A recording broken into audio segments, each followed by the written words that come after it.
Lecciones aprendidas del manejo de la pandemia del COVID-19 desde la perspectiva de la bioética en salud pública, a cargo de la doctora Diane Alexandra Cruz Arena, politóloga con énfasis en gestión pública de la Pontificia Universidad Javeriana, magíster en Administración de Empresas, especialista en pensamiento estratégico y prospectivo de la Universidad Externado de Colombia, catedrática universitaria, asesora de entidades públicas, privadas y comunitarias, analista para medios de comunicación, socia, fundadora y presidente de la Asociación Colombiana de Salud Pública, Academia Nacional de Salud Pública en Colombia. Un saludo muy especial y muy fraternal al noveno Congreso Internacional de Bioética organizado por la Universidad Militar Nueva Granada. En esta oportunidad, analizando las relaciones entre la bioética y el COVID-19, las lecciones aprendidas y las líneas de futuro. Y sí que hay mucho que decir en relación con este tema, que para Colombia ya alcanza el 10º lugar de contagios a nivel del mundo, con más de 1.200.000 personas contagiadas por COVID-19 y es cercanos a las 35.000 personas fallecidas, víctimas mortales de este grave mal, que nos ubica en el lugar 13 del mundo entero, en los primeros lugares del planeta. Por lo tanto, hay mucho que aprender de esta situación. Lo primero que tenemos que referenciar es sobre el origen del COVID-19. Se trata de una enfermedad de transmisión zoonótica, de animales a seres humanos, y no es nueva en la civilización humana. Ya habíamos vivido el VIH, el MERS, el SARS, el ébola, otras expresiones de esta irrupción del ser humano sobre los ciclos de la naturaleza. La tala de los bosques, la invasión de las selvas, el tomar la fauna silvestre y llevarla a la mesa pensando que de esa manera, consumiendo la carne de animales exóticos, vamos a ser más poderosos, más inteligentes, nos ha llevado por esa senda de transmisión de esas enfermedades animales que, de no ser porque los seres humanos no irrumpieran en los ciclos ecosistémicos normales, no tendrían por qué pasar al ser humano. Así que este COVID-19 viene de una transmisión zoonótica de murciélagos pasando por el pangolín hasta el ser humano, cuyo origen es Asia y se irriga por el mundo entero. Y se irriga por el mundo entero porque hoy estamos en un mundo globalizado, que tiene unas interdependencias y que también presenta unos retos importantes en materia de la bioética, de la ética de la vida, de la ética del cuidado, de la salud y de las personas, que tiene que ser el principal fundamento de los estados modernos y del concierto de las naciones. Pues llegamos a esta situación no gratuitamente. Colombia carece de una renta básica de ciudadanía, eso que en otras naciones existe y que permite paliar los efectos de situaciones de emergencia o catástrofes como esta pandemia o desastres de tipo natural ocasionados por el cambio climático. Colombia no tiene esa renta básica, por lo tanto las poblaciones tuvieron que salir obligadas por las circunstancias socioeconómicas, exponerse al contagio masivo. Poblaciones altamente informales, en el caso de Colombia estamos hablando de un 60% de la población económicamente activa que hace parte de esas actividades informales. Una población, entre otras cosas, con problemas muy serios de deficiencias nutricionales y alimentarias que los hicieron más vulnerables, y también pacientes de enfermedades preexistentes o comorbilidades, donde se identifica la diabetes, la obesidad, problemas cardiovasculares, enfermedad pulmonar obstructiva crónica, asma, cáncer, VIH, distintas situaciones que hace de los sistemas inmunológicos sistemas mucho más débiles que personas que tendrían condiciones de salud normal. Así las cosas, de acuerdo al DANE, tenemos hoy por hoy que un 70% de las personas que han fallecido eran de estratos 1 y 2. Incluso las personas de estrato 1, 2 y 3 ocupan el 90% de las cifras de fallecimientos en Colombia por COVID-19. Pero además tenemos que decir que cerca del 48% de estas personas alcanzaban como grado máximo de educación el bachillerato. Entonces estamos hablando de unas circunstancias que son evitables, que son previsibles, que a través de las políticas públicas de estados responsables socialmente podríamos minimizar, reducir ese impacto de situaciones como esta pandemia del COVID-19. Así que la afectación ha sido diferencial. Y tenemos que decir que en virtud de esa ausencia de la renta básica, la existencia de un ingreso solidario como política de asistencia que se implementa en el gobierno nacional, pero que su monto es absolutamente limitado. Estamos hablando de 160.000 pesos, cerca de $40, que si lo comparamos con la renta que reciben en los países en el mundo, entre 300 y $400, pues realmente no alcanza a cubrir la canasta alimentaria básica de una familia promedio, el pago de los servicios públicos, el pago de arrendamientos. Así las cosas, las personas siguieron saliendo incluso en las épocas de cuarentena y confinamiento. Y allí está el segundo factor importante para analizar en términos de la bioética. Si bien Colombia tuvo una de las cuarentenas más largas del mundo, esta estuvo llena de excepciones y muy pronto empezamos a levantar las restricciones. Los primeros sectores que se reactivaron fueron los de las construcciones, las manufacturas y la industria. La gran mayoría de estas personas de escasos recursos, con deficiencias alimentarias, nuevamente personas que padecen enfermedades preexistentes. Eso hizo que la situación de estas personas en términos de enfrentar la pandemia fuera mucho más difícil, sumado a otros factores como el hacinamiento que encontramos especialmente en la costa Caribe. Algo que explica cómo se difuminó la enfermedad en departamentos como el Atlántico es justamente eso, el hacinamiento crítico en los hogares, la cantidad de personas viviendo en una sola residencia, la ausencia de puertas, de ventanas que separasen a las personas que estaban contagiadas de los demás miembros del núcleo familiar. Y otras dinámicas como por ejemplo los mototaxistas que en las zonas donde estamos en temperaturas cálidas difícilmente las personas culturalmente utilizan el casco. Al abrazar a la otra persona se rompe el distanciamiento. Y a ello me quiero referir precisamente.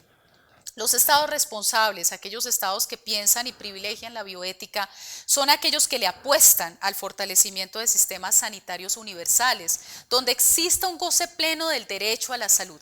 ¿Qué significa esto? Que las personas están no solamente atendidas en los servicios integrales de salud, sino que además hay una dimensión de prevención de la enfermedad cotidiana, constante, y esto es lo que hace la atención primaria, ese concepto de ir al territorio, de identificar dónde están las problemáticas ambientales, dónde están los determinantes sociales de la salud, si la gente accede al agua potable, si las personas realmente se alimentan bien, si las personas tienen condiciones de vivienda digna, si las personas tienen un trabajo decente, todos estos factores que al final son los que coadyuvan y dan como resultante que las comunidades puedan gozar de salud desde un enfoque amplio, pleno, complejo.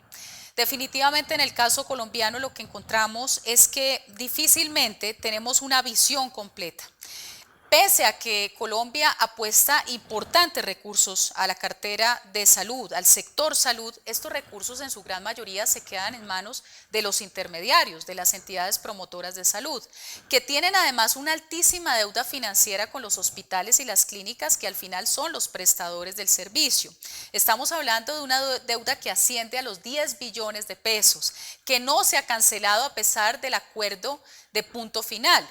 Así las cosas, los hospitales y las clínicas tuvieron muy pocos recursos para atender la pandemia, un personal de salud limitado, tanto que tuvimos el problema de no entregarle a nuestros trabajadores y trabajadoras de la salud los elementos de protección personal y bioseguridad suficientes y de calidad en los momentos realmente más álgidos de la pandemia, donde necesitábamos dotarlos de las mascarillas, de las polainas, de los guantes, de los uniformes impermeabilizados, absolutamente todo lo que fuera necesario para que ellos pudieran tener las condiciones de enfrentar esa pandemia en el primer plano de respuesta. Así las cosas, hoy tenemos más de 20.000 personas dentro de los trabajadores de la salud contagiados. Y ojo a esto, la gran mayoría de estas personas son auxiliares de enfermería, enfermeros y médicos y personal administrativo. Nuevamente se revela aquí las inequidades, las desigualdades, las exposiciones más altas al contagio para unas poblaciones que son vulnerables en relación con otras. E igualmente tenemos una cifra nada halagüeña de más de 170 trabajadores y trabajadoras de la salud que han fallecido. ¿Dónde está entonces la responsabilidad social empresarial? De las ARLs, de los empleadores, de las EPS, por supuesto de las entidades territoriales, departamentos y municipios, pero en sí del Estado en su conjunto, que al final es el que tiene que acometer esta responsabilidad titular. Pero además de esto tenemos el tema de los determinantes sociales de la salud. Las campañas preventivas indican que los ciudadanos están llamados a lavarse las manos con frecuencia, con suficiente agua y jabón, para poderse proteger del contagio. Y sin duda alguna este es uno de los mecanismos más idóneos ante la ausencia de una vacuna segura, accesible, efectiva, de comprobada eficacia. Como hoy nos pasa, porque los anuncios, vale decir, que se han hecho a nivel internacional han permitido el aumento del precio de estas empresas farmacéuticas y del mercado accionario que se mueva y el valor de las acciones de dichas empresas. Pero lo que sabemos es que esa vacuna no estará al acceso antes del 2022 y tenemos que priorizar unos grupos de riesgo, trabajadores de la salud, personas mayores, personas que padecen enfermedades preexistentes. Posterior a ello ya estará difuminada para todos los públicos. Así que el lavado de manos previene más de 200 enfermedades, incluido el COVID-19. Pero ¿qué pasa en un país donde 3.7 millones de compatriotas no acceden al agua potable? ¿Qué ocurre en un país donde 6.2 millones de personas consumen agua contaminada? Donde no tenemos el acceso a ese líquido vital, pues realmente es muy difícil hablar de determinantes sociales positivos, ¿no?, que me estén agenciando de una manera efectiva la salud pública. En segundo lugar, tenemos que decir sobre la alimentación saludable que ya Colombia traía un porcentaje, de acuerdo a la última encuesta de salud nutricional, la más reciente, del 54% de los colombianos que padecen condiciones de desnutrición crónica. Para esta pandemia, de acuerdo al DANE, hasta julio de este año, 1.700.000 hogares habían dejado de comer una comida reglamentaria. Si las personas desayunaban, no almorzaban. Si almorzaban, no cenaban. En ese marco de situación es que Colombia ha venido afrontando la pandemia. E igualmente la Contraloría General de la República nos ha dicho en sus recientes informes que de la inversión proyectada de 25 billones de pesos para paliar la pandemia, no hemos ejecutado más del 48% de los recursos. Escúchese bien esta cifra, porque esto tiene que ver con la bioética.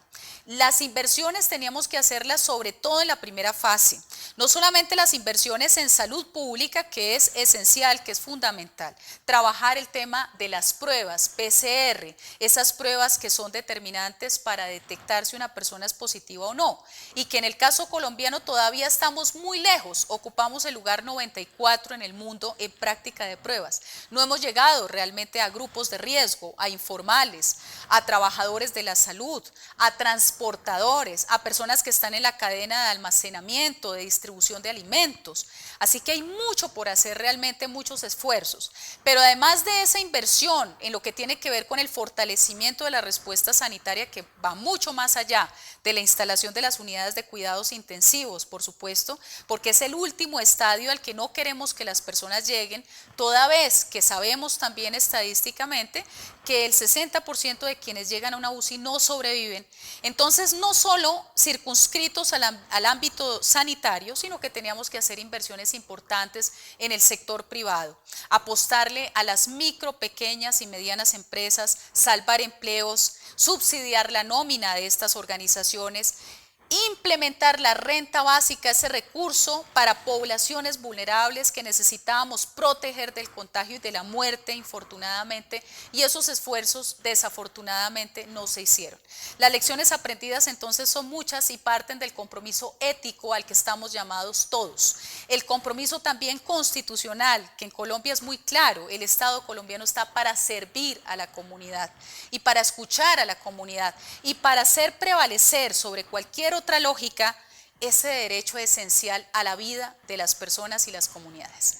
Muchísimas gracias.